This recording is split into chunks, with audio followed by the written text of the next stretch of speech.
Today's experience was sent to us by a sister named Caroline Jaffet.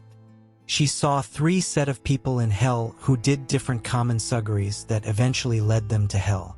Kindly stay to the end of this experience to fully understand her experience. Hello, Daily Renewal.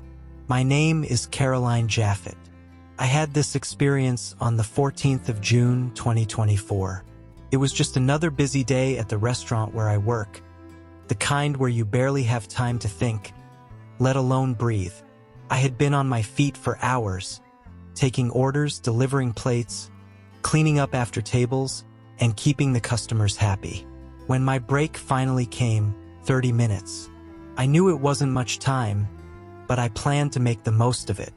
I grabbed my phone, checked the time, and quickly headed out the door. I had decided to get something from the corner store, just a few blocks away. The thought of grabbing a snack and maybe even a quick coffee was the only thing keeping me going. I could already see the corner store up ahead, just across the street. Just a few more steps and I would be there. But in my rush, my focus was more on the clock than on the world around me. I stepped off the curb, not even noticing the sound of tires screeching until it was too late. Then, everything changed in an instant. 1 second, I was stepping into the street, and the next, I heard the deafening screech of brakes and the blare of a car horn. My body froze, and for a split second, everything seemed to slow down. I remember turning my head just in time to see the car coming toward me, the driver's face filled with panic. The impact hit me like a wall of force, slamming into my side. My feet were swept out from under me, and I was tossed through the air like a rag doll. I didn't feel pain, at least not at first, just a sudden, overwhelming shock. The world spun around me, and all the noise, the cars, the people, the city, faded into a distant hum. Then, everything went black. It wasn't like closing my eyes or falling asleep. It was an emptiness, a void that swallowed me whole. There was no sound, no sensation, no light, just a deep, suffocating darkness. In the midst of that overwhelming darkness, something began to change. A faint light pierced through the void, growing brighter until it illuminated everything around me. As the light expanded, I saw then 2 figures standing a short distance away. Their presence was unlike anything I had ever felt before. They were tall, majestic, and radiated a kind of light that wasn't just physical. It was something deeper, something that stirred within me. Without a word being spoken, I knew immediately that they were angels. They didn't have wings, at least not the way I had imagined angels to look, but their presence alone was enough. I couldn't take my eyes off them, and in that moment, I felt strangely detached, like I wasn't in control of myself anymore. They didn't speak. In fact, they didn't need to. Somehow, I could feel their intention, as though their thoughts were being transmitted directly into my mind.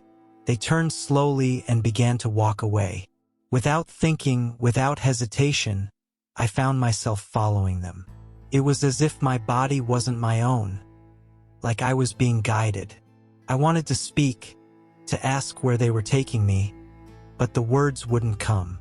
My mouth didn't move, my thoughts felt distant, and all I could do was follow. There was no choice, no questioning, just the silent, steady march forward. As I followed the angels, something massive began to appear in the distance. A gate, larger than anything I could have imagined. Around me, I began to notice others, souls, people just like me, moving toward the gate in a slow march. They weren't talking, they weren't resisting. They simply walked, as if they had no control over their own bodies. Each one of them seemed drawn to the gate by an invisible force, their eyes dull, their faces blank. The closer we came, the stronger the pull became, tugging at me too, though I wasn't entirely sure why. There was a weight in the air, heavy with the feeling of dread, like an impending disaster that couldn't be stopped. I could feel it deep inside, yet I couldn't stop. I kept walking, the same invisible force pulling me forward just like the others, toward the dark, towering gate. As we neared the gate, a sound reached my ears that shocked me to my very core. It started as a low murmur, distant and faint, but it grew louder with each step. Soon, I could hear it clearly: cries, wails of agony, the unmistakable sound of suffering. The voices were desperate, pleading, as if the souls beyond the gate were trapped in an endless torment they couldn't escape. I had never heard anything like it before, raw, unrelenting pain that seemed to echo in every corner of the place. But how could this be? How could I be here? I had always believed in Jesus. I had dedicated my life to him, striving to follow his teachings as best as I could. I wasn't perfect, no one was, but I had faith in the birth, death, and resurrection of Christ. I believed in the salvation he promised, and I had lived my life trying to obey God's instructions, to serve him faithfully. Yet here I was, standing before what could only be the gates of hell. It didn't make sense. I wasn't supposed to be here. How could this be happening to me? I felt a deep sense of confusion, disbelief swirling inside me. I kept telling myself this couldn't be real. This wasn't where I belonged. I had lived my life trusting in God's grace. So how could I be in a place like this? The souls who entered the gate ahead of me, however, were met with a different reality. They were engulfed by the flames, their cries intensifying as they were consumed by the inferno. As I ventured further into the abyss, the scene before me unfolded into a vast, chaotic expanse. Hell was not a single, uniform place, but rather a sprawling landscape divided into distinct sections. Each section seemed to have its own unique horrors and torments, and though the layout was clear, the criteria for each division remained elusive to me. Despite the clear delineations, I struggled to grasp the logic behind the divisions. What determined which souls ended up in which section? I could see that each area was tailored to the specific kinds of suffering it inflicted, but the reasons for these divisions weren't immediately apparent.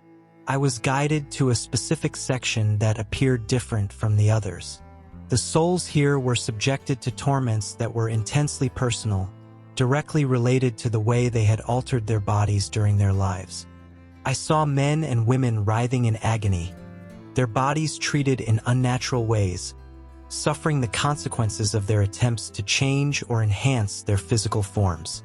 Some were trapped in a nightmarish cycle where their altered features were constantly being reshaped and distorted, as if the very modifications they had made were now turning against them.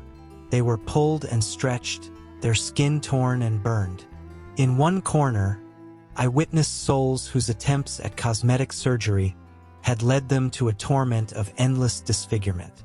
Their faces, once altered by vanity, were now a shifting mess of scars and burns. The fire of hell seemed to target these modifications specifically, causing intense pain. Another group suffered from an endless cycle of physical mutilation, reflecting their indulgence in surgeries that went against the natural design of their bodies. They were subjected to unending pain as their bodies were endlessly pierced, cut, and reshaped in ways that mirrored the procedures they had once undergone. As I stood there, overwhelmed by the sheer intensity of the torments around me, one of the angels finally spoke. He revealed that this section of hell was specifically reserved for those who had altered their bodies out of selfish desires. The suffering I witnessed was a direct consequence of their choices to modify their God-given forms in pursuit of personal vanity or gratification. The angel explained that these souls had sought to enhance or change their physical appearances, driven by pride or a desire to conform to worldly standards of beauty and success. Their modifications, which they had once seen as improvements, were now turned against them in the most excruciating ways. I saw a lady. She was dragged through the fiery torment, her body contorted in pain. She began to plead. She confessed that if given another chance, she would never undergo the surgery she had once sought. specifically the Brazilian butt lift (BBL) that had driven her to this torment. She admitted that she had been deceived by the allure of enhanced beauty and the praise of others. Her friends had encouraged her, promising that the changes would bring her happiness and acceptance. Yet, in the end, it had led her here, to a place of unimaginable suffering. Her pleas for another chance were met with only greater depths of suffering, her regret intensifying her agony as she was dragged deeper into the fiery abyss. I observed souls who had pursued extensive cosmetic surgery. Their bodies were subjected to relentless mutilation and disfigurement. They were forced to relive the procedures they had undergone. But in hell, these were not merely cosmetic changes, they were torturous. Their skin was cut and reshaped repeatedly, their faces and bodies stretched and distorted in ways that mirrored their past surgeries. The pain of each cut and alteration was excruciating, amplifying their suffering as they were trapped in a cycle of endless reconstruction and disfigurement. Another group of souls was condemned to a form of torment tied to their obsession with bodybuilding. They were forced to carry enormous weights that seemed to grow heavier with each step.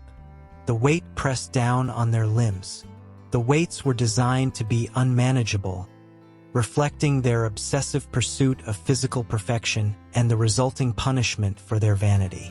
A third group of souls experienced torment based on their extensive body piercings and tattoos. These souls were subjected to a burning pain that targeted the exact places where they had altered their skin.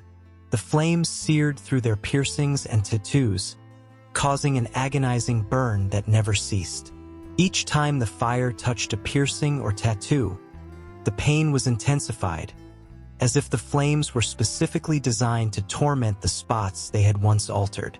As the scenes of torment unfolded before me, the second angel, who had remained silent until now, finally spoke.